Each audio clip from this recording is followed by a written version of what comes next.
in case anybody's walked out upstairs. Yeah, so if you guys see people coming over here, let us know. To me, I didn't answer. So thank you for being here. I'm Denise. I'm Drew Small. So it used to be that Drew was my son, and now it's pretty cool. So first of all, something like this would be helpful about board and board. We support all of our investors. If you're not running your LLCs, if you're not running your closings there, Terry and the whole team there, the wealth of knowledge. Really appreciate all that you guys do. Todd, thank you for talking us about our mortgage. Guys, complex financing part super easy. And in a complex world like what we're in right now, financing is not easy. It's not. So Todd breaks it down. We love that he's an investor himself. So he can actually help an investor and wears that investor hat and everybody takes it off. So he's able to give just great advice. So thank you. So I want to intro Drew. I don't get to do this very often and I haven't write anything down. So this is just coming from where it's going to come from. So I'm nervous. Yeah, right. I love to use the word linear. I think you coined this a couple of years ago. Did you have a t-shirt made for him?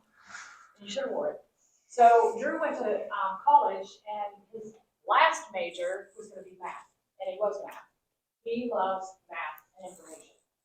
So when he was coming up into real estate, we were just always looking at data. I was a research data person, so we just always looked to the data. It always tells the story. So Drew took his math skills, he took the idea of data, and he just spun that in such a way that he lives in that. He is always sharing data with the team, with clients. What you see today is a tree that grows all the time if you're around him. It's just incredible. So he has been birthing this class for over 2 months. He literally wrote fourplex down, and he took a deep dive through Louisville, through the nation. It is, what you're going to see in about 40 minutes is about, I can't even tell you the hours of work and the data that he's put into it. So to be able to deliver it, and he's very passionate about it. So without further ado. He's the coolest nerd I know. Yeah. Yes. I wear that title proudly. It's okay to be nerdy, right? Yep. Yeah. All right. Didn't deserve that, but thank you.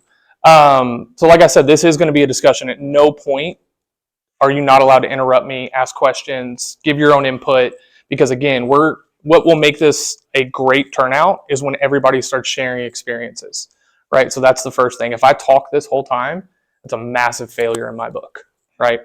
So as Denise said, we did a deep dive into this because, and Jen and I have talked about this numerous times, I work with a lot of out-of-state investors when they want to come and invest here in our city. Part of that is just the relationships I have with investors and real estate agents around the country. A large other piece of that is because we do a lot in the multifamily sector.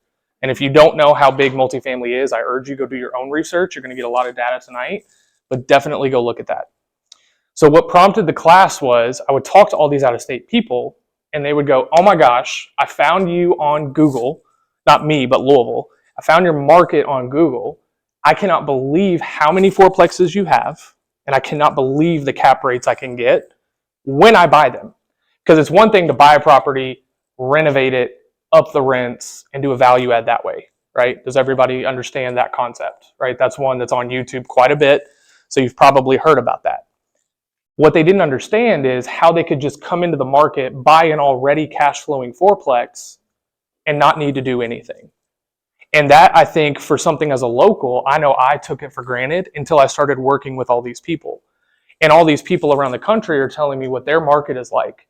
And it made me realize, frankly, how spoiled we are. Because none of us take advantage of this the way we should. And one thing we're going to talk about tonight is how much out-of-state money is pouring into our city. And I don't know how many of you guys follow us, but we go around the country teaching this stuff. And we took a look, I think it was 2 years ago, and said we got to start bringing this to more of the local scene because we're kind of giving everybody else our secrets, right? So that's what birthed this class. I don't think there's enough attention paid to this. I see so many different classes on how to buy your first rental property, how to buy the first single house, how to do a subject to, and all this stuff. No money down. Not going to lie to you. You can't do that with a fourplex, or it's really risky, and I would never advise you doing a no money down fourplex.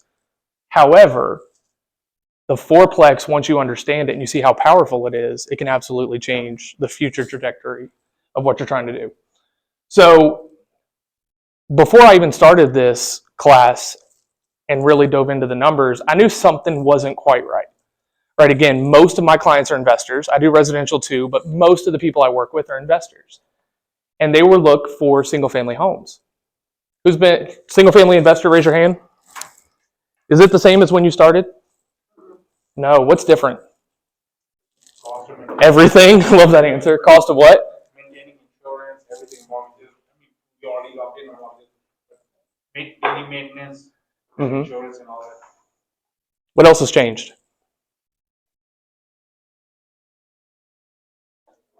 Interest rates, absolutely. So people buying right now, it's harder to make the juice worth the squeeze.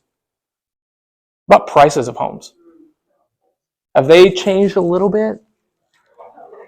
We're going to get to a slide in a second that shows the appreciation of Louisville. Historically speaking, we're 2 to 4% like clockwork, and that's how it was for 50 years. And then right before COVID, all this investment money started pouring into the city. And last year, one of the worst economic years I've ever personally been a part of, we appreciated almost 6%.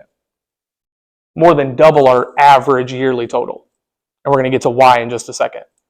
But all of a sudden, when housing prices go up and rent just can't catch it, rents have been going up and we outpace the nation for rents going up every year. But it cannot keep up with the appreciation of homes because of all the demand for it. So it makes single family homes really hard to make the numbers work, right? I personally have single family. I haven't bought in a long time because I can't find the numbers that work, right? Who looks for flips? Anybody in here? Or is it just me? There's some hands. Can never find them. Never. Why is that? Looking for it, but never find them. Look for it, never find them. Why is that? Number one, the ARVs are never right when you see them, right? When someone brings you a deal. But number two, what people are buying them for doesn't make a whole lot of sense when you add in all the numbers that go into it. A lot of reasons for that. We're not going to complain about it. Just understand what's going on in the single family market. These prices are getting so high, it really makes it tough to make money unless you're paying cash. I don't know about you guys. I don't have the cash to just go out and buy 10 single family homes. Right? So the biggest reason is right here. This is really what prompted this class. Because I have had multiple clients call me and talk to me about how much their insurance has gone up. But around the first of the year, I had a client call me and say, my insurance just tripled. What do I do? And again, you don't need to know the reasons behind it. Long story short, there's a lot of crazy weather that we're getting. So roofs and everything else, people are making insurance claims. That's driving the premiums up, right? Insurance companies have to make money somehow to stay in business. But the insurance cost is really what's making this a lot harder, because we're seeing insurance go up 20 and 30% in a year, or in this gentleman's case, 3 times. In my case, I had 2 policies that increased by 200% this year. Oh my gosh. We just closed on a property Friday. It was 3 triplexes. No, we just entered the ring. No, I'm going to talk about it.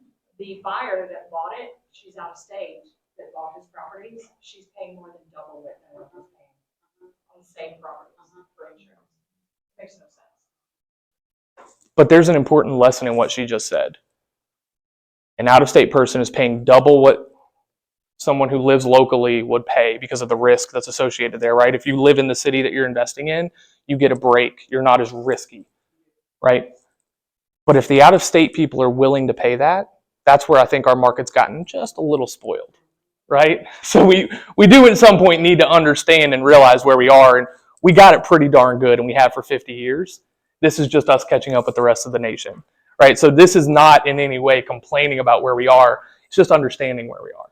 A little bit of blame. A little bit of both. We got to where you are. So, go ahead, Kurt. Now, here's where the fourplex, in my opinion, really stands out. Now, why do I keep saying fourplex? Does anybody know? Yes.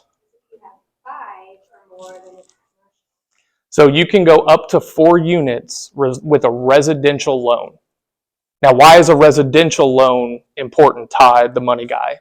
By definition, anything that is 4 units or less is residential, 5 units or more is commercial. No matter what part of the country you're in, their part's gonna have zoning. You can still have a commercial loan on less than 4 units or less. They do a commercial loan on a single family. It just changes the risk factor and who's willing to buy that loan. So basically, there's more people who are willing to buy a residential loan. Is the way of thinking about it. I'd add too, and our market is talking about it, is we have fourplexes here, and other parts don't. Like for example, St. Louis has a ton of duplexes. Correct. Where we don't have that, and there's a few different parts of the country where triplexes are really, really common. Yep. There's parts of Kansas, so we have fourplexes where we don't have the others. And we're going to get to the supply in just a second. The big key, though, the difference between a residential loan and a commercial loan is how long you lock the rate, right? With a residential loan, how long do you lock that rate? 30 years. How long do you lock a commercial? Anybody know? 5. Usually 3 to 5. So what that means is if you buy a commercial property, 5 units or more, you know your payment today, but you don't necessarily know it 5 years from now. I can do a 30-year fix on up to 10 units. Nice. We need to talk about that. Yeah.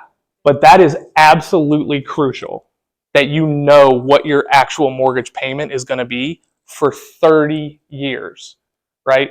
Because we all know inflation is a real thing. You know the number one way to battle inflation? Actually interest locked loans.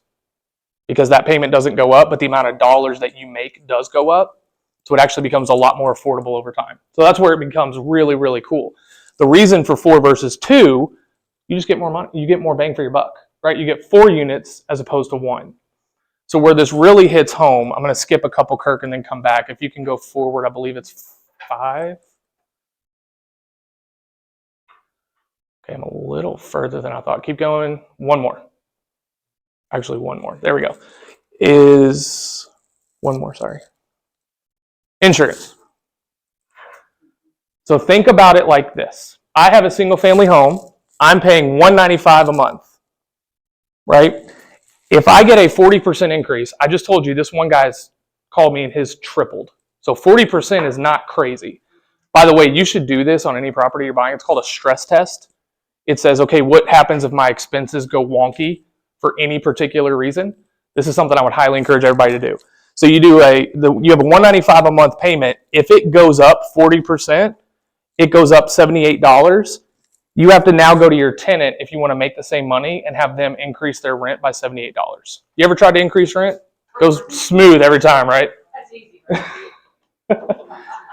Now, fourplex, you can see it starts at $352 and it goes to $493. It's a higher increase, but you get to spread that cost out across 4 units. So now instead of asking for $78 more, you're asking for $35 more per unit just to make the same amount of money. Which one do you think is easier for a tenant to understand, digest, and be able to still make their payment? So by simply owning a fourplex, you're actually taking some of the financial burden also off your tenant.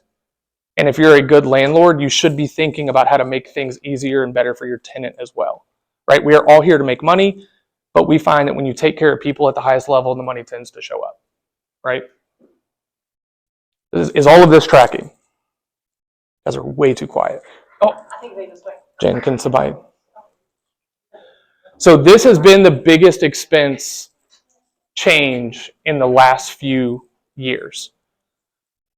Where else can some of this go wrong? If you own a single family, what other pain points do you have? I have utilities, so I supply utilities to my. You are so much nicer than me. Utility costs, though, absolutely. Yep. So have you seen an increase probably going forward? Yeah. So yeah, that hurts. Everybody's getting 11%. Mm-hmm. Nobody's. Oh, the rate increase. Yeah, I heard about that. Now, one of the things that Todd mentioned that I do think is absolutely crucial, we go back to the one more. We are in the best fourplex market I've ever seen.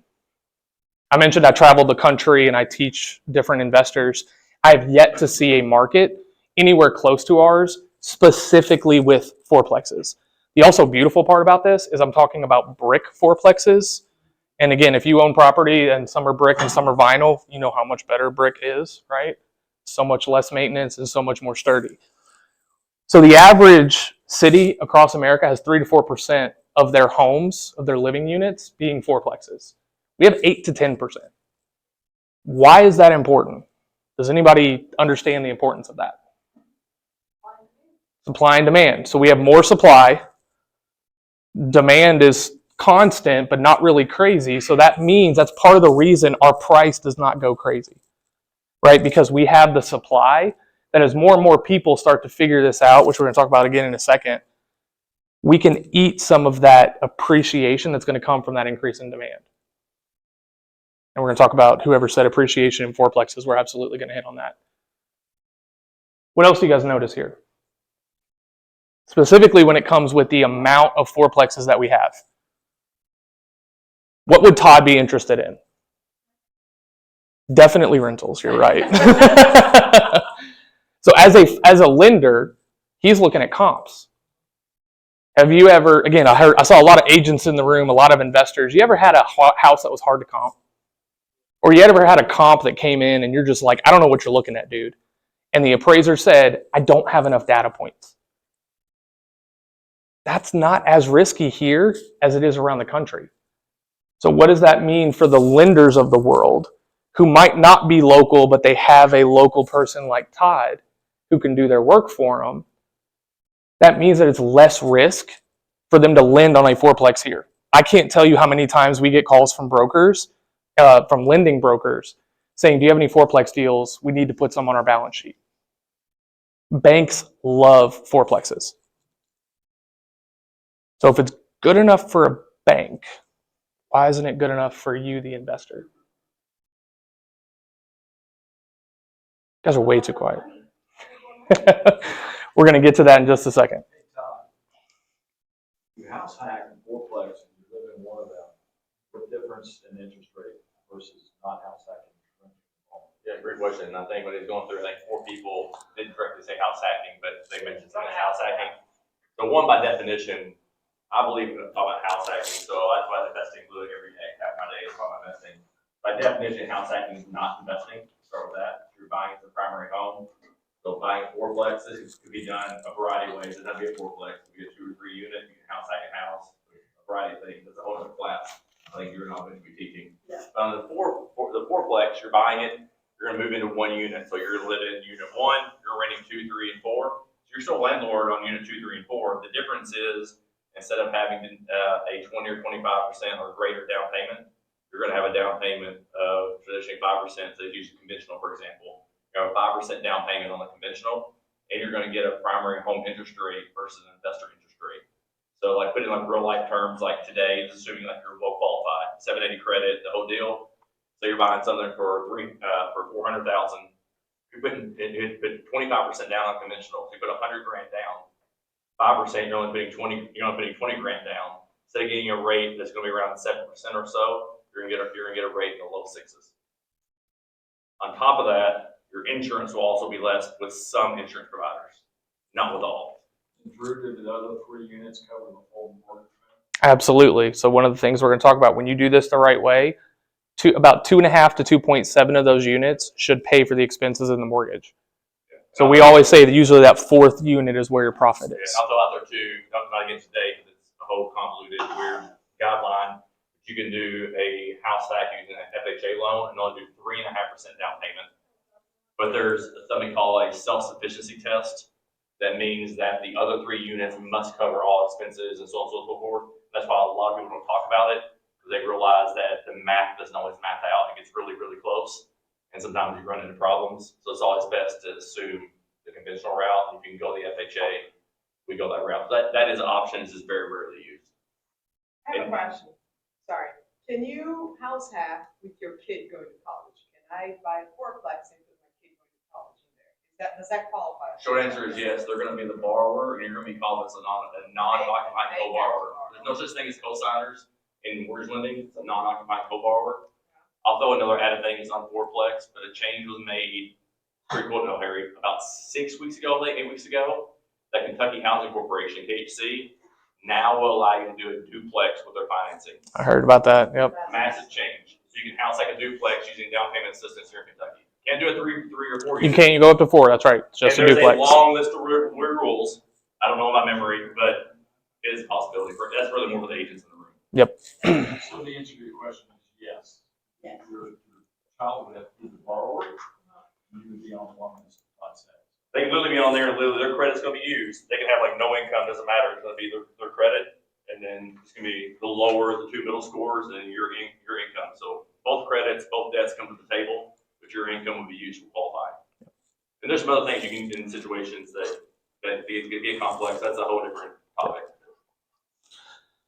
So last thing I want to say on supply. Supply definitely has kept prices low, and that has allowed the cap rates to stay incredibly high. So 1% rule, who knows it? Tell us what the 1% rule is. So, let's say you have a fourplex, and I'm gonna give you definition by math, right? If you have a fourplex and the value is $360,000, your rent needs to be minimum of $3,600 a month to meet the 1% rule. If you have a property that's $280,000 and you're only getting $2,000 in rent, we have a problem. We either need to raise the rent or sell the property. There's no value in it, or not as much value in it.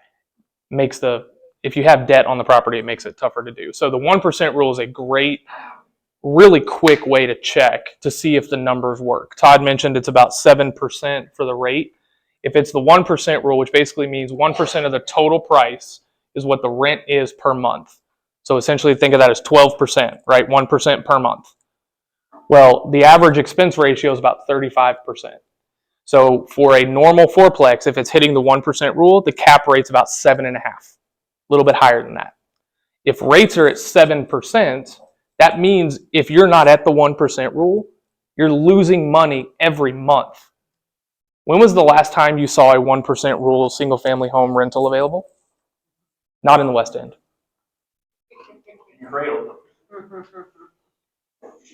They're rare, right? That's my point. Matter of fact, I did a little bit of research today. In the last 12 months, I looked in the South End, specifically 40272 and 40258. The average rent for a 3-bed, 2-bath, that's it. So I didn't take garages, basements, I took none of that into consideration, just a 3-bed, 2-bath. The average rent is $1,800 a month, which means you would have to buy a house for $180,000. Anybody want to take a guess in those 2 zip codes, how many single family homes sold for that price in 40272 and 58 put together? 12 months. It's higher than 0. I'll say like 10. I'll say 30 to 40 conditions. Of those, most of those are poor conditions. I know I've bought at least 5 or 6. So Disclaimer is these are on market. okay, Through Flex. 0 on market. So, yeah. They had mold, right? 7. Both did, yes. Actually, 6 closed, 1 is currently pending.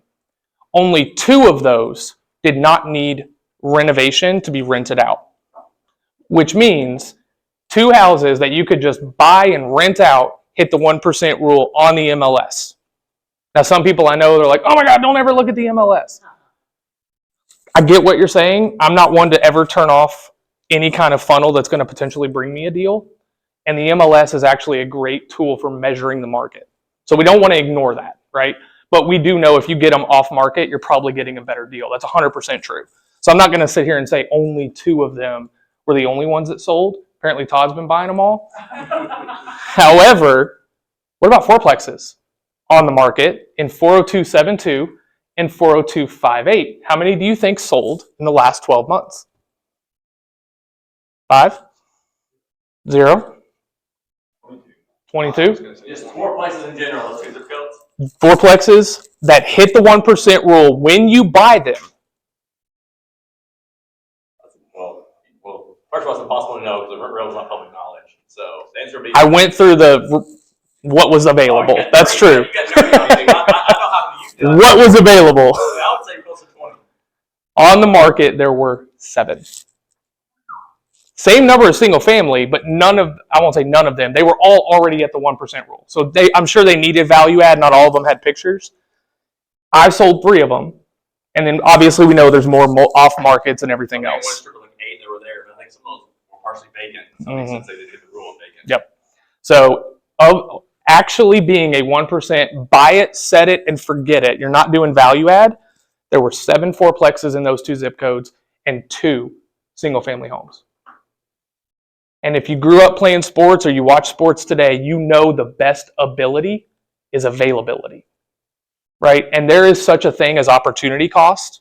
Again, I waited 8 months for our flip before I said, I'm done, we're just going to build. Because I can't find a flip, I'm going to create my own inventory because I can't sit on this money and have it doing nothing, right? The velocity of money says you got to keep that money going and making you money. So that is absolutely huge, that just on the market. So again, same thing is true with fourplexes. You can find them off market. You're probably going to get them at a better price. But even if you're just someone who shops on the MLS, you have all kinds of opportunities. Do you know the average days on market for the single family homes? 4 days for the properties I was looking at. 4 days. Sorry, I'm not meaning to do a realtor quiz. But for the single family homes, the average days on market was 4 days. Meaning if you took a vacation, you missed out on your opportunity. The average days on market for the fourplexes was 24. For single families, that's true. Not always true for multi. Sometimes, but not always. Right? So some people stress out trying to find a deal and they step over this, not even realizing how good of a deal these are. Because again, good luck getting a 1% rule on the market, single family home. If you can do that with this and potentially negotiate lower in price, why are more people not doing this? I've never seen a fourplex ever. I mean, I've evaluated some myself and financing. I have no clue how many hundreds. At projected rent, I've never seen Pro a forma. fourplex that's not at the 1% rule. I'll boldly say that. In Louisville, Yes. I've never seen one. It's just mathematically not possible. What were you going to say? Well, you were saying you created inventory. I know a lot of people have new construction questions, but while I was driving for dollars, but I saw this home. It's on a corner lot too. But anyways, it was labeled as developmental property, but it was a home. Mm-hmm. So when something is changing zoning like that, how would that affect if you wanted to purchase and maybe build, or if you wanted to just buy it for the people that may want a house hack? Does it change now that it's developmental property? And how is a residential home listed as developmental property? Is that a change of zoning, or is it just a way to be optimistic on the agent, whoever's listening? Sounds like great marketing, for sure. You want to handle the law part and then I'll handle the other part. Properly for multifamily, then you have to rezone, and you're looking at $10,000, and you're looking at credit card use. But if they're advertising it as multifamily potential, then many of us in the room, the realtors included, you can ask us what it's zoning We can look it Yes, up and I didn't really check quick. that. Yeah. Exactly what's the zoning. A lot of our zoning here allows for a single family and duplex. So they're not breaking the law by saying multifamily by definition. Completely different zoning to get to a fourplex. Sounds like great marketing. What I will tell you, we have our eyes close on this. It is not passed yet, but there is an initiative called middle housing. And we are really looking closely at this. It has not been announced or formally voted on or anything like that. If you have any information, I'd love anything you So know. once it does get formally voted on, it's liable to have 2 years of changes before it's settled. Guaranteed. It's all over Metro, you can go look it up. But what middle housing says is if there's a home on it, you can knock it down and build anything up to 4 units without having to change the zoning. Even in like a. We're really waiting for that. Well, I mean, like, could you do that like in Bushburn or? Some class cities have their own. Some cities have their own deed restrictions it would not apply to, but this is a Jefferson County ordinance. Yeah. You can go to any subdivision. Anything that is zoned for multifamily. Now, it has yet to be decided. To Renee's point, I'm sure they're going to go back and forth with tweaks and everything else, and I'm sure it'll be similar to the Airbnb conditional use permit. You're going to have to tell your neighbors. They're going to get a chance to come forward and talk about what their potential issues are. Middle housing. Remember, you have the county law, you have subclass cities, and we have a ton of them that we would know about because that's short-term rental. But you also have deed restrictions to your HOA. So when you go in and says, hey, a a ranch must be 1,500 square feet, but it can't be more than 3,000. One story is this or that. So it doesn't happen in the nicer neighborhoods that already have deed restrictions. You're not gonna be able to build a fourplex because the overall square footage is gonna be too much anyways, and the deed restrictions will be protecting. Or you'll have the HOA go and vote and modify their deed restrictions to block the middle housing. Yeah, your HOAs and everything else is still going to have the final say. So answer, if you want to Exactly. make it It's not going to be I everywhere. don't live it, I'm just But- saying, I can't imagine like all these homes in subdivisions, like having. Becoming all I think fourplexes, There would yeah. be a lot of people That would be upset. very upset, 100%. You have to think about where would I bulldoze down a house, right? I mean, it's probably West End pushing towards South End. Yeah. We're not gonna, unless maybe it's just a. Yeah. Well, I'm wondering too if she's talking about like the phenomenon that's happening along Taylorsville Road, right, where you have these old homes that are now zoned commercial, like the Huangs Yes. on buildings that have been demolished. Yeah, he's got a property there. Yep. There's a lot of them happening over there. We applied for zoning for like 42, but somebody I know Mhm. applied for like 42 townhomes, you only got for 4 or something like that. Still not bad. Jesus Highway, something. Yep. There's a Mine program was over there. East End. Yep. Yeah. When it passes, Very it'll old take off those. Oh, You're not talking about. I guarantee No it. different than if you keep up with what's going on in Washington State, Oregon, and California, when they loosened up the ability to build ADUs. 100% ADU, and that's a huge As soon as piece. it was all passed and everybody got through the paranoia for basically 10 years, it just took off, and now it's happening all the time. When middle housing happens here, everyone's eyes will open up and be like, wow, I can now do this. Mhm. And there'll be a lot of creative. Yes. So, and for anybody who doesn't know, an ADU is an additional dwelling unit. So, like in California, again, I talked to a lot of people who ask if we can do this. You have a house on the front of the property, you can build a separate little apartment or another little house on the back of the property. You don't have to have new zoning or anything like that. I think that would be great for, because I'm a senior real estate Mhm. specialist, and just to be able to do that for like a parent. 100%. Lease, and it would be phenomenal. Yep. If you did it and it worked. It's got to look right. That's right. So, but that's where we get that question all the time. And to Todd's point, the minute that's open, if you as the local don't take advantage of that, the people we're talking to have trucks of money waiting for that to be passed. So that will be passed, you think? It's on hold right now, but it's all over. Don't- I mean, it's under discussion. So we're going to talk about, so this actually is a really good point to bring up, and that is affordability. This is the number one talking point across every single politician right now.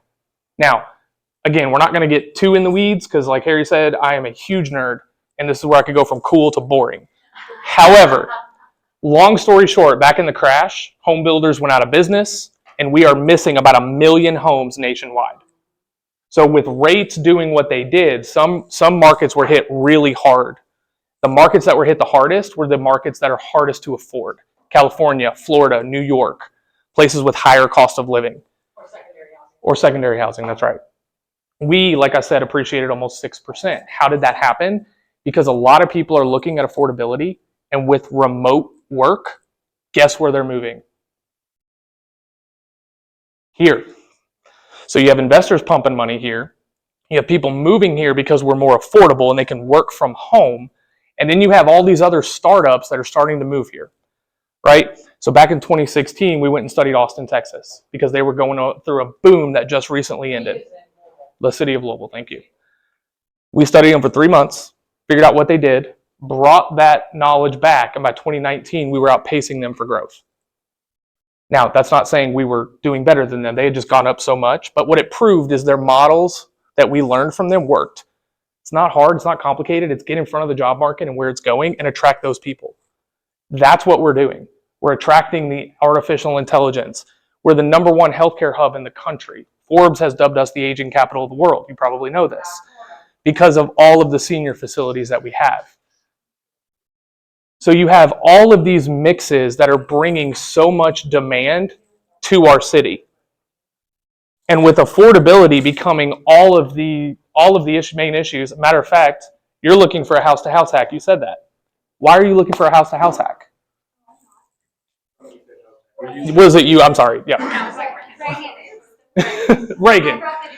So But house hacking is becoming incredibly important. And to Todd's point, most people are saying that's what they need to do because they cannot afford to live on their own. And the Gen Xers and the millennials, those of you in the room, prefer that style of living. We were massively behind, just like everything else in life, Yes. in this part of the country. So the main company is Pad Split, that's the corporation doing it.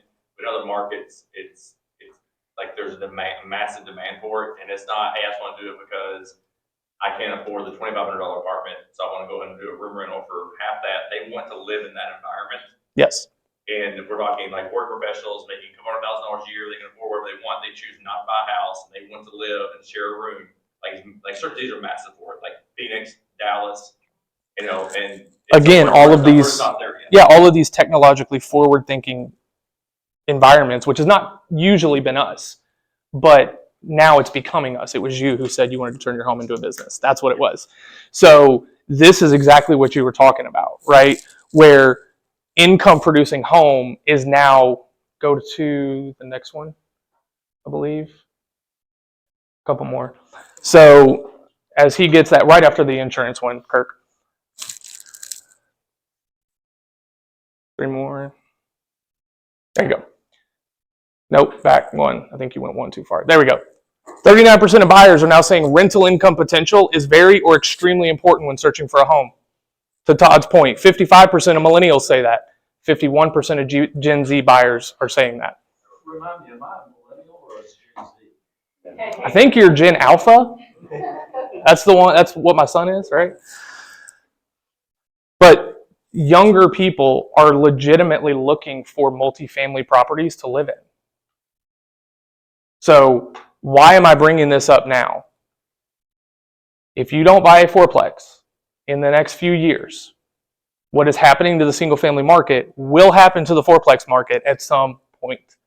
Part of being a good investor is noticing the behaviors that cause the increase in appreciation and price before it actually hits. This is your moment. Does that make sense? Now, Kurt, go back to those graphs. It's finally time for those. Kind of all over the place, but I hope this makes sense. One more. So this is the National Home Price Index, meaning this is the average value of a home in the United States of America. And this goes all the way back to the 80s.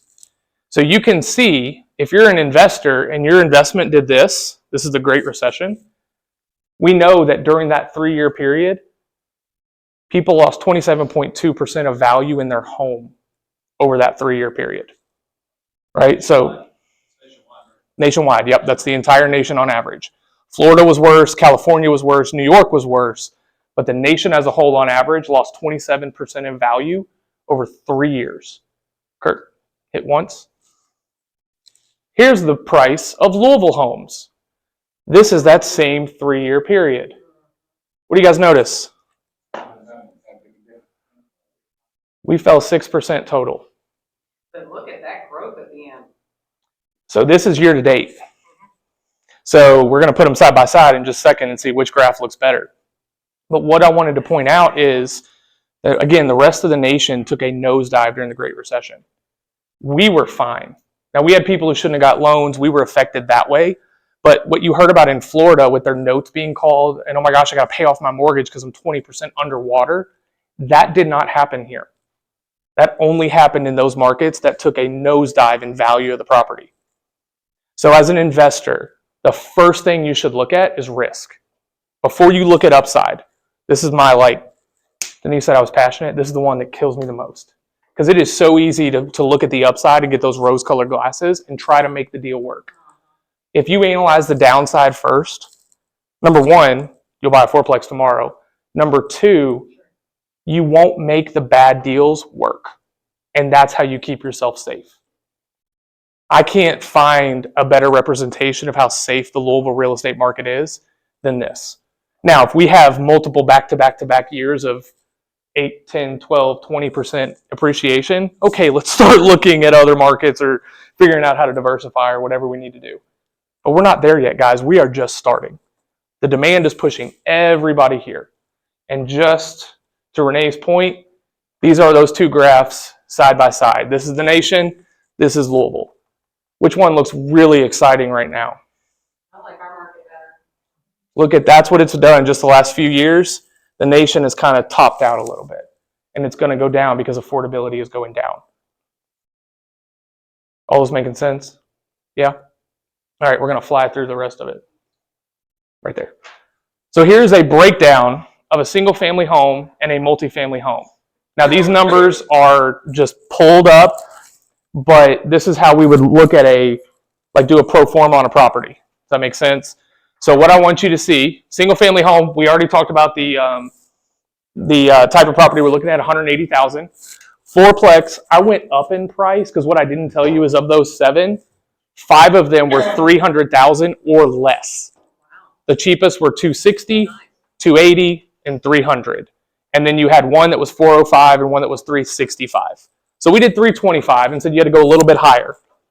So you have your down payment. Todd pointed out that can be a big bite. In my opinion, though, you need to get that money as quick as you can and don't do anything risky to do it.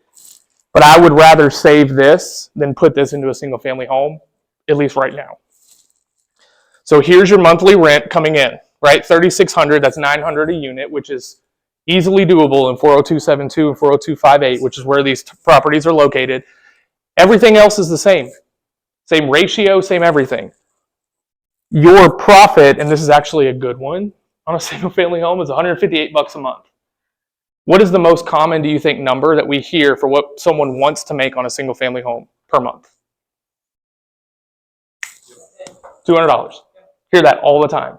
I need to make $200 on my single family home rental. That's great. $2,400 a month, plus you're paying down the mortgage. You're doing all the other things that come with it. All it takes is one HVAC unit. One roof. One switch issue. Yeah, one small issue. I mean, plumbing is becoming an issue. One switch issue. New construction came up a lot. That's because a lot of the infrastructure that we built was built in the before 1960s and 70s, right? So one of the first things we look at if we're looking at a property we want to buy is, has the plumbing or electrical been updated? You ever had to update that on something? Noah, you're our contractor in the room. I'm putting you on the spot. What's it cost to update the plumbing of an entire home? Square footage of 1,200 square feet on a slab. On a slab? Oh, we had to change the price right there, right? You're just gonna rally. It's not two bathrooms or one bathroom. It's different. These are 3 twos that we're talking about. Three twos. Basically, I'll say we're investor price. I mean, I'll pay less than this. I'll say an average investor is paying 1,100 or 1,200 opening. You're going to go through, so it depends on how you count openings. So you're going to go through and you're going to make 7, 8 openings on standard 3-2 by most calculations. You're looking at that before you get into jackhammering, you're north of 10 grand. 10 grand minimum. That's the number I was looking at. Yeah, he's around that because every fixture, 1,100, 1,300, and you're not talking about jackhammering. Yep. So 10 grand just to update the plumbing, right? We said you're making not even $200 a month here. That hurts. That's the risk of single family, right? Now, we're not saying that risk does not exist in fourplexes. Do not hear me wrong. But the ability to absorb it is significantly better. No matter if you're buying single family, multifamily, commercial, or a cabin in the woods, I don't care. You better have a good inspection. That's where I see most investors absolutely lose their hat, is something went wrong in the inspection they didn't see coming, and it just absolutely eats all the profit they were making, right? But for talking purposes, the fourplex is going to make you $500 a month. And Hang on, Greg, I want to break this down. So if you look at the single family compared to the fourplex, it's a bigger bite, right? It's not quite double your down payment. And we always look for patterns, right? If you look at what you're making, it's more than double. So that's that win. It's like that fourth unit brings. we're going to hit that next thing, and this is exactly what you're talking about. Everything we evaluate is cash on cash return. For every dollar I have in the deal, how much am I getting back? Is it 7, I'm assuming? Am I out of time? Okay. Will you keep me on target? See you, ladies. Cash on cash is our indicator for everything. Cap rates are great. They're phenomenal. We use them for pricing, not for purchasing. Everything we do for purchasing is cash on cash. So if I have 100 grand in the deal, what am I going to make on it?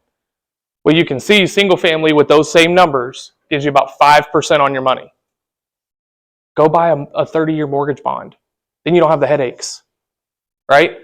Fourplex, with that example, gives you 9.2%. So at 325 in that area of town, you can expect about a 10% cash on cash return. My question would be, can we get them down even lower in price to make that cash on cash go up even further? That's the nerdy part. Do you have any questions about that? Or did I lose everybody? Make sense? Good? Okay. All right, go ahead, Kurt. We already went over the insurance issue. We already went over the house hacking. Here's the other one. There's also a sociological trend that's going on with that, not just a financial trend, with the younger people wanting to co-live, cohabitate. Americans are one of the only cultures in the world that do nuclear family, which is parents and children under one roof. And almost the whole rest of the world has multi-generations under one roof. Yep. They're also the most connected Yep. people in the world, but they're not connected to people. Correct. Right? So it's a sociological trend too. Well, with social media, people are wanting that contact more. So absolutely, that tracks. Here's the other new one that I did not expect to have in this, but this is a brand new policy. Did you guys hear about Trump making his speech about Wall Street buying single family homes? What do you think that's going to do? Institutional buyers, yeah. He said Wall Street, but he meant institutional buyers. What do you think happens when they're not allowed to buy single family homes? What are they going to Institutional buyers are always good just being like, you know what, I've made enough money, right? That sounds just like them, right? So where are they going to go? Wherever they can find an opening. We just showed you the cash on cash return when you look at this is double. Why wouldn't they go here? So again, this points to you have a ticking clock on this. I don't know when. It could be tomorrow. It could be 5 years from now. But I will beat the drum that you have a ticking clock that eventually we're going to talk about fourplexes the same way I started talking about single family homes tonight. It's just not going to be able, you're not going to get the same return that you get today. That makes sense to everybody. Go ahead, Kurt. I think that's the biggest play. I thought it there. So real numbers, 2.2% of single family homes are owned by institutional investors. It's not as large as everybody thinks it is. It's not made of staff. It's a real number. 82% of single family rentals are owned by people who own 5 or less. Yes. Okay, real stats. We talk about this every single day. So the idea is, though, is institution, they totally ignore small, mid-sized multifamily. They buy bigger than 20. Correct. They buy single family. They do not buy 2 units to 20. Correct. At all. Which is exactly what we're talking about today. Correct. They literally, that is the gap. They just have no desire to buy in it whatsoever. And you're 100% right. I think that's no different than when a stock's about to go on the S&P 500. Exactly. It runs up. The same theory is going to happen between not just fourplexes, but 2 units to 20 is going to run up when you have institutional money. Yep. Or AKA the baby boomer money. That's exactly right. Over 60% of the wealth in the United States is controlled by Baby boomers, that's right. So think about it. You're about to have a convergence of multiple different buyer pools start buying these fourplexes. You're going to have people who can't afford a single family home or think they can't. Whether or not that's true is irrelevant. They believe that's true. So they're going to house hack. And then you have potentially institutional buyers come in and start doing that. Okay, Drew, but you just said Louisville has not been on the market or on the map for a long time. We're fine. Wall Street is not looking at us. You're wrong. 2020, COVID changed everything with the Ford announcement. Now that's been shut down now, but it doesn't matter. We're on the map now. Again, with what I do, I talk to so many different out-of-state people. Some own hedge funds, some just own capital funds, and they are absolutely salivating over our market. So if you don't buy these fourplexes, you're going to have to buy them eventually at a higher price from someone who doesn't live here and is not going to take care of them the way they should. That making sense to everybody? Because here's the other thing with the affordability issue. Average sale price last year in the city of Louisville. Anybody know? 50. Close. The average sale price, believe it or not, was $383,000. Excuse me, 343. The average fourplex, I just blew it, is $383,000. There's a $40,000 difference between the average home sold in Louisville and the average fourplex. The median was $325 for single family and $365 for fourplex. Also a $40,000 difference. So for $40,000 more on average or median, I can go get a fourplex and have a house that's generating money and become a business owner overnight. Because again, I can't stand TikTok. Oh my gosh, I cannot stand it because of some of the things they say. But it is a trend that people are talking about. It's so easy to start your first business, just buy your first house and rent a room out. That is one of the number one trends on social media right now. And the guy Yes. who says that reading is overrated, teach kids how to start a business. Yep. Teach them how to read. Yeah. Yes, ma'am. Drew, we're talking about, Louisville has a lot of there. Yes. My kids and grandkids, they were to occupy one unit of a fourplex. They're not gonna go to second. Correct.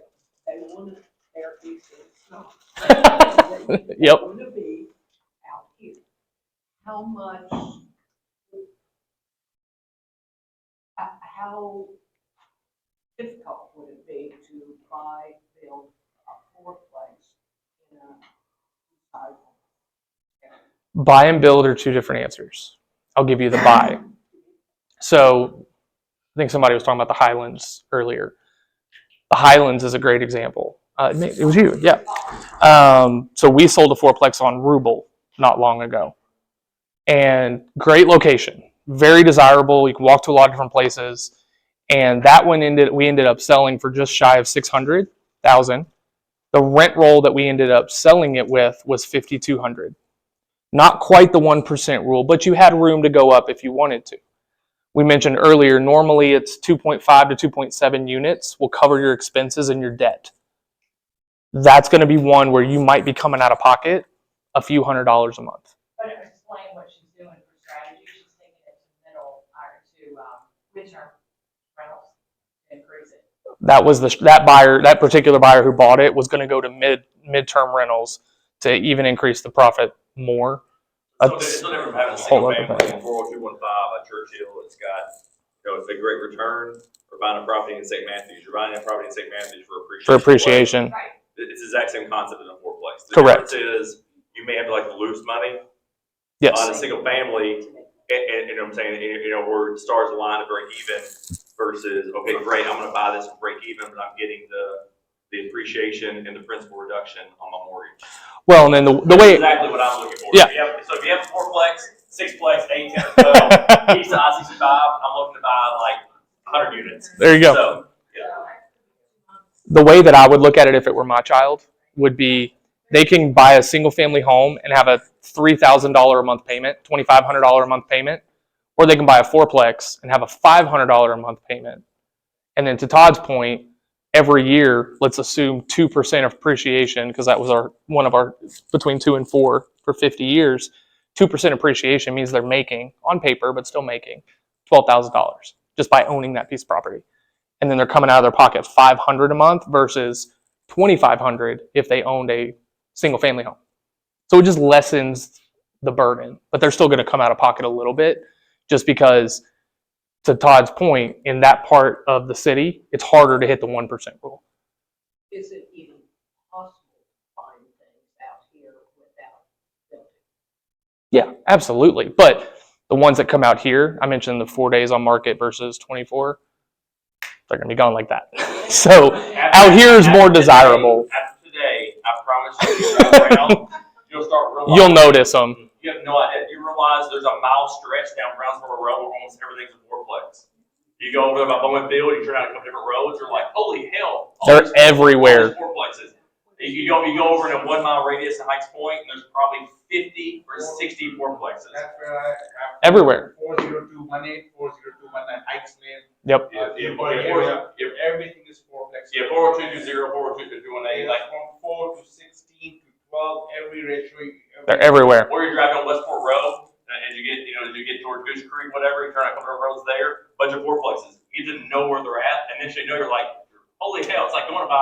go buy a vehicle, there's a psychological study behind it. You're like, oh my gosh, everyone's driving the vehicle I want to buy. You'll start noticing fourplexes. And what's interesting, some of them look bigger than others. That's one thing that's really unique. You're like, man, that thing looks huge. And you're like, it's only a fourplex, it's a facade. Like the ones on Brownsboro Road look really big. Granted, a lot of Brownsboro Road are actually sixplexes, not four. But there's way more than you think on this side. But the problem is they don't turn very often. Because people are kind of like, they hold them for forever. They're great. Yeah. So, yep. So to answer the building question, because that was the buy question. So Noah's here because he's our builder.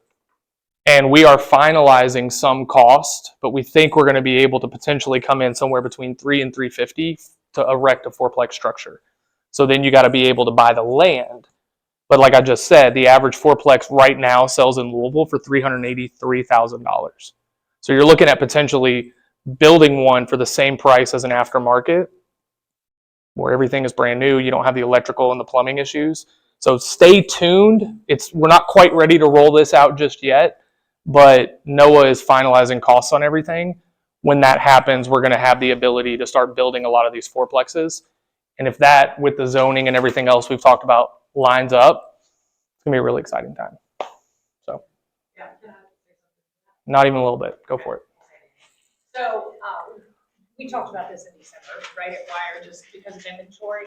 What we're really excited about are all the things that Drew said, but we usually figure that 35% expense load. So that being able to lower in those first 4 to 5, or 1 to 4 years, 1 to 5, every now and then you can just have craziness. But other than that, being able to take that 10%, stock it away, go buy another property, let that build, that's just a hidden benefit. Yeah, in the pro forma numbers we had up there, if you notice, we had 8 to 10% for maintenance.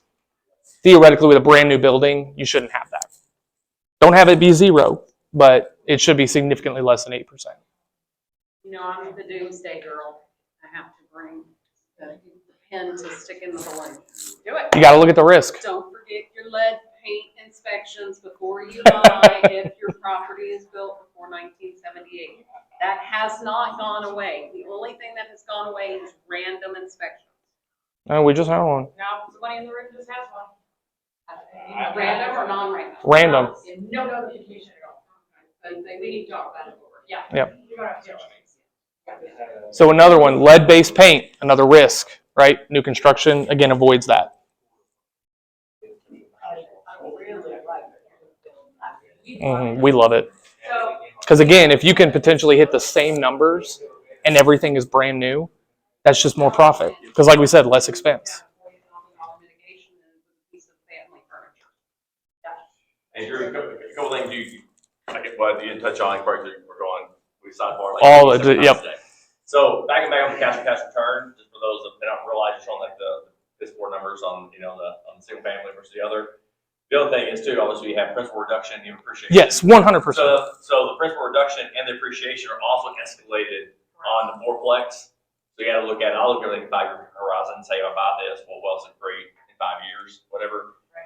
That's the other cool thing about it. It's like it jumps everything up higher. Other thing you didn't talk about, I think it's important for those that don't know or don't own whatever. So yes, we have a lot of fourplexes in Louisville, which is unique versus duplexes, triplexes are unique to the whole country in general.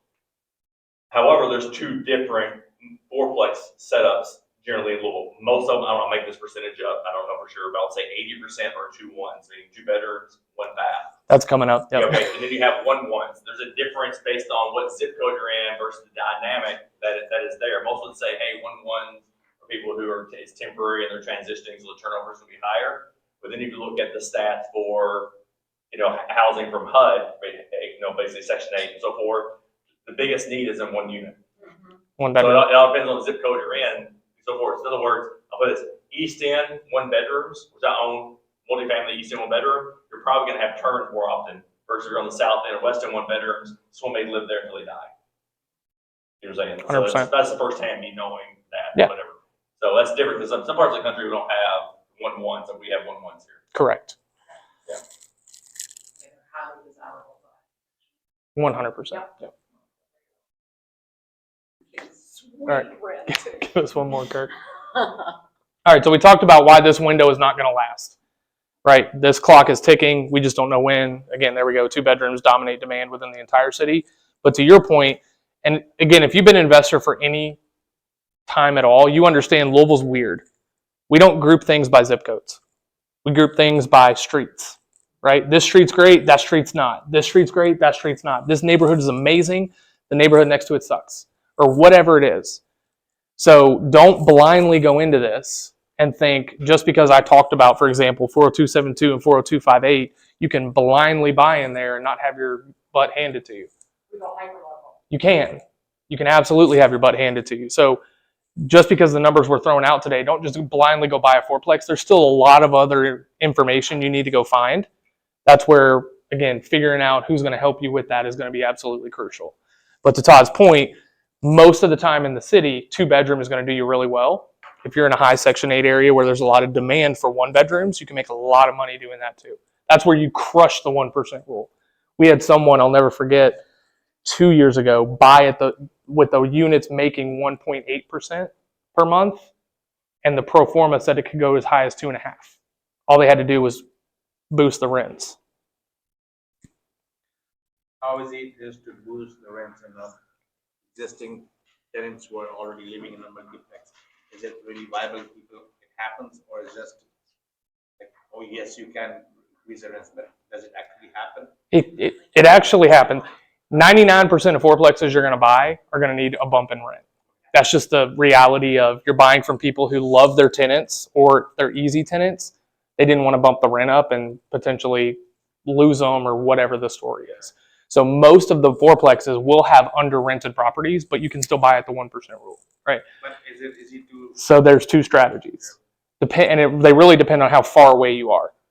There was one in Hikes Point. I think I was looking at it with you, actually. This was a few years ago. Whatever it was. And someone had been there for 50 years. Was that the rent roll you and I were looking at, or was that somebody else? I think it was you because it was 220. But someone had been there for literally 50 years. Their rent was $250 a month. The person had owned it. They owned it in cash. They didn't need the extra money, so they let her stay for 50 years, and her rent was $250. Something like that, you're absolutely going to have to go in, renovate everything, and then go up $700.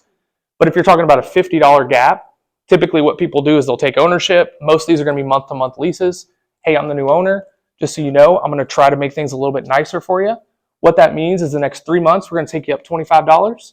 And then 6 months after that, we're going to take you up another $25. Just would give you a heads up now. If you want to move out, that's totally fine.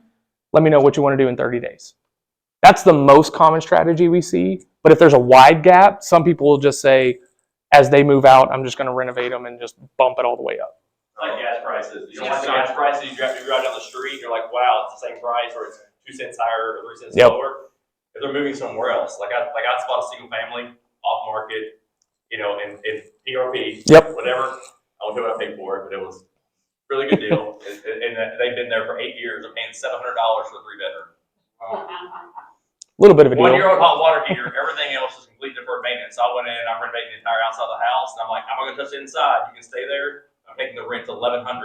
Market rent $1,600. Numbers still work for me. I bought the house for $80-some thousand. I'll have $100,000 in it. ARV's over $200. Off market, it makes sense. They're happy as hell paying $1,100 because they know if they move, they're going to be way higher. If I put a month to month, which I don't do a lot of month to month, and then after that month, if they ever mess up, whatever, obviously I'll boot them out, do whatever needs to be, and then they move out. I'll gut the entire interior, but the outside, I'm making it look like the nicest house on the street, and they're super excited about the new windows, the roof, and the whole deal. You can't be scared to do it. That's the idea, because the reality of it is they know that people aren't dumb. They go on Zillow and everything else. They know what it's going to cost to move. Yeah. Well, and if you do tick them off and they start looking, if they don't know, they're about to find out. So that's the other thing. The other item too, this is a simple thing, is look at see how much crap somebody has in their house or in their apartment. The more they have, the less likely they're going to move. Correct. Absolutely correct. As far as how difficult or easy it is, largely depends on what the lease is. Yep. If they're under leases, you have to honor the previous lease until the lease expires. If they're month to month, you have a lot more flexibility. And 90% of them, they're month to month. So you never know. The last thing I wanted to hit on was every strategy that you know for single family can be done with the fourplex, right? I'm talking flip, burr, everything that you can do with a single family can be done with a fourplex. And I would argue the value add is 10 times easier with a fourplex. Because a fourplex, one of the buyers we mentioned is someone who doesn't want to live there, it's an investor. How does an investor value a fourplex? What have we been talking about all night? Cash flow, the numbers. So if you just go in and raise those rents by $100 a unit and do nothing else, no renovation, no nothing, you just increase the value of the property just by having a conversation with the four tenants. So one of the easiest way to value add your properties is get a new rent roll, get everybody leased up, then go see Todd and he'll refinance you at a higher number. And if he doesn't, he said he'll pay you $5,000 if he can't get you a higher number on that refinance. Sorry, put you on the spot. But yeah, keep in mind, we'll go back to, very beginning, this about unit, or about commercial versus residential. Residential, 100% is based on comps when it's 4 units or less. Correct. Sales. Correct. Not based on basic cap rate. When you get to 5 units or greater, it starts to the water gets muddied a little bit. Sometimes it's appraisal, sometimes it's cap rate. Like the products we're doing up to 10 units, or in our part of the country, the credit unions and regional banks are still using comps most of the time. But sometimes when you're a good borrower, you're going to get a commercial loan, say a 10 or 12 unit. They're going to try to use regular comps, but they're going to actually use cap rate to help justify the numbers. Correct. So like you were saying, if you raise that rent, that can help you getting that refinance. Can you do a DSCR? That's the question I was about to ask him. So walk everybody through. Here, I'll pass these out. I'll pass it around. So Did everybody already get it? So, Yeah. Okay. So the quick soapbox, I literally talk to investors all day long. Most of them are out of the country. Helping our team in just tons of different markets. So I wanted to reiterate, we are in a spoiled market. So I buy a decent amount of real estate, and all the time people are like, "Oh, what else do you invest?" And I'm always like, "I don't need to invest somewhere else because I'm literally in God's land, right?" So we're here. So everybody asks like, "What are all the different loan products, things that exist?" So and this may sound really simplistic, but it should be. There's only so many ways in buying property. Okay, so buying a property. So you're going to use your own cash. You're going to do private hard money. We're about temporary cash. You're going to go straight to a loan. It's on 3 ways. Okay. So ignore cash and ignore hard money or private money. So you can go buy a Do this so you property, can listen. right, with permanent financing, or if you went the other route where you're using your own cash or you're using short-term money, hard money, you eventually got to put a permanent loan on it. So whether you're buying with a permanent loan or refinancing a permanent loan, there's only so many permanent loan options. Is everybody following me so far? The difference is sometimes by speed, you do the cash with the hard money. For speed, for competitive purposes, then you eventually got to put the permanent financing. When it comes to permanent financing, there's not that many options in the investment space. You have conventional loans. So you have a conventional loan on single family, 2, 3, and 4 units. Okay. Next is going to be a DSCR, stands for debt service coverage ratio. It's become mainstream in the retail space over the last 8 or 9 years. The philosophy has existed since the early 70s. I'll come back and talk about that in a minute. There's a type of non-QM, stands for non-qualified mortgage. That's a 20-minute conversation. All right, so I'm going to get into. There's some other non-QM loans that exist, and those are bank statements. There's some P&L lights and all kinds of weird stuff you can do. Very, very, very, very, very, very, very, very, very, very, very rare you're going to use those loans. Okay, because the DSCR is easier, rates are the same. But I recently did one. For example, I did a loan for someone, and I'll say about this. I want to say the person's name, who makes $5 million a year. I helped him refinance the property on free and clear and got him $550,000. That $550,000 helped him buy a $1.8 million condo in the Gulch in Nashville, the area to be an investment. The DSCR was 0.4. The dude did not care. So I had to use a bank statement loan to show the dude made $5 million in deposits to qualify. Does that make sense? This room, you can go your whole lifetime, you're not going to use that loan product. Okay, but I'm going to tell you it exists. Number 4 is going to be commercial/portfolio loans. So we're going to go to a small regional bank, UK credit union, all of that. It's all portfolio commercial loans. They can say portfolio, they can say commercial, they can say whatever. They're making up their own rules. Make sense? Okay, so you go through this. So it's basically conventional, DSCR, or commercial. Well, okay, conventional is pretty straightforward. You see what I passed out, talk about fourplex. So he put on their 20%. So he probably heard me talking about DSCR. You had to have 25% down payment we're doing a 4 unit on a conventional loan. Very, very common mistake by loan officers. Okay. Doing a DSCR, you can have 20% down. Okay, so that's one of the advantages of doing the DSCR. Using a conventional loan, you have to qualify based on your whole life, right? The whole point of your credit, your income, the whole deal, right? On jump into portfolio and commercial loans, there are some one-offs where someone's like, hey, Bubba, you and your family's banked here since 1938, you look good, thumbs up, I'll give you a loan. Yeah, that exists a little bit. I grew up in Paducah, there's plenty of people who are doing stuff like that. That's like 1% of the loans. Everything else, your entire life is evaluated. So what your rent roll, your portfolio, and everything else. If you think it's not, like what I'm doing, I've got a lot of different entities, everything else. In the last year and a half, some of my rolling loans and business loans, I'm giving 3 times the paperwork I gave them when I got the original loan. I won't start naming banks. I mean, they're paranoid, right? Those decisions are not made by a loan officer, they're made by a committee. Meaning, you can be all the way through there. One named the credit union. I just helped a pretty predominant investor in town. It was on day 85 on a very basic refinance. He was like, I'm at day 85. I won't bash the company. So I called him 3 weeks later. We closed on a DSCR loan. Why DSCR has been so popular is that it's literally evaluating that individual property, not your whole portfolio, of what the rent is in comparison to the total payment.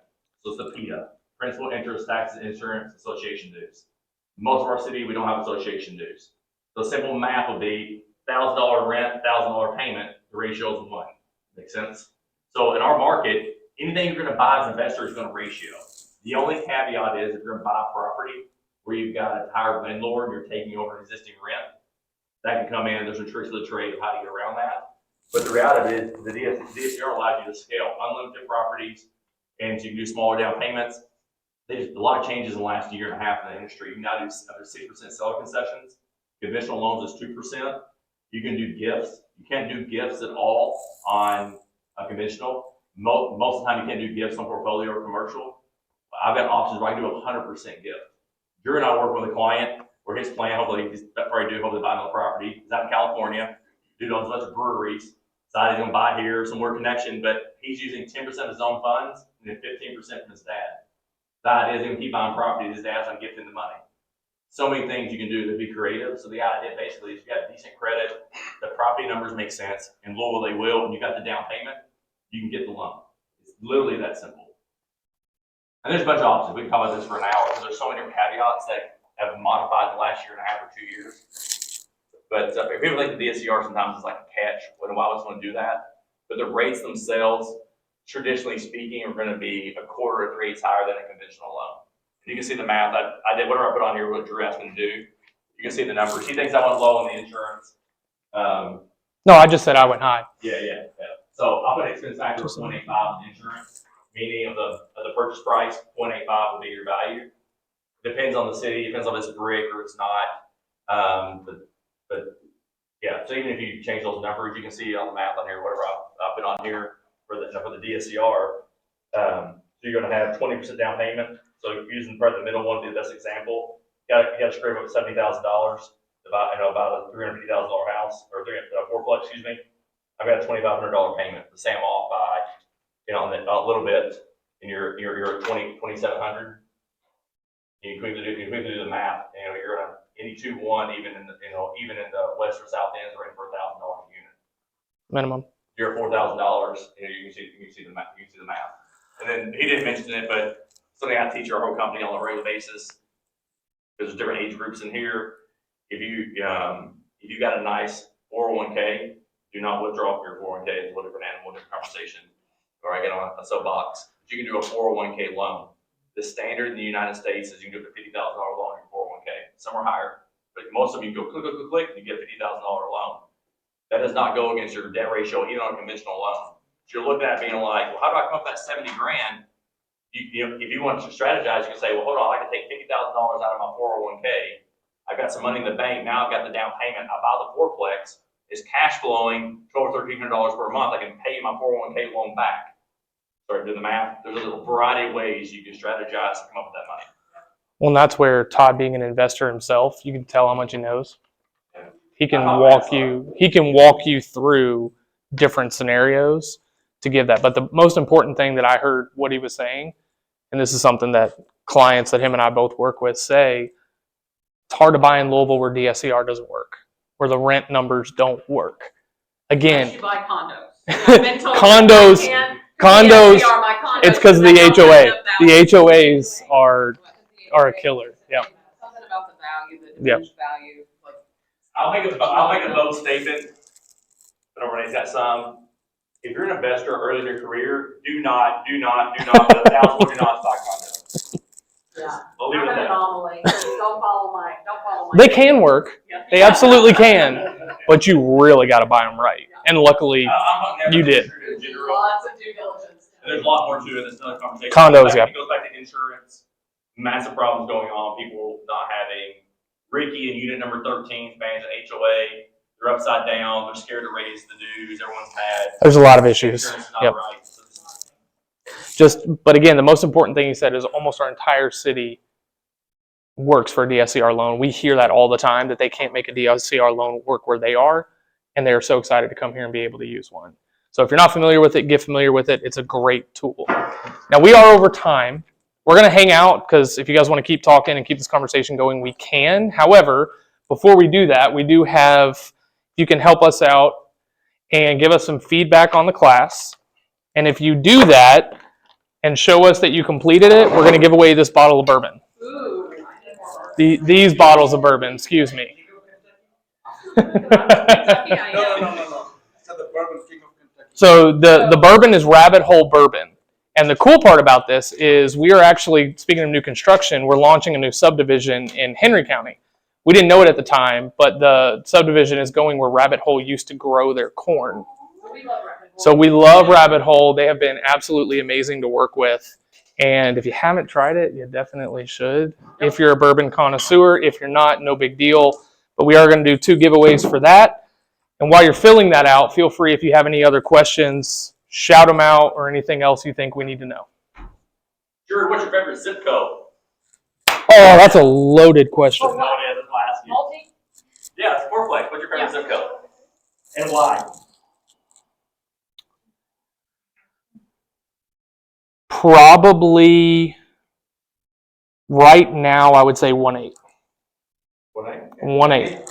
1-8. 402-18. I live there. I like. There you go. 1-8. There's a lot happening. Obviously, you and I were up and down 2-0 for a long time. I think that's going to continue that expansion to the 1-8. And you can still buy crazy deals, like crazy deals.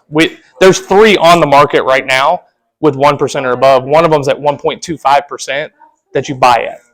So that's probably my favorite. But you can't go wrong with 7.2, 5.8 with most of 2.0, obviously. So probably 1.8. Where do you think? I don't know. What'd you say? 1.8. So like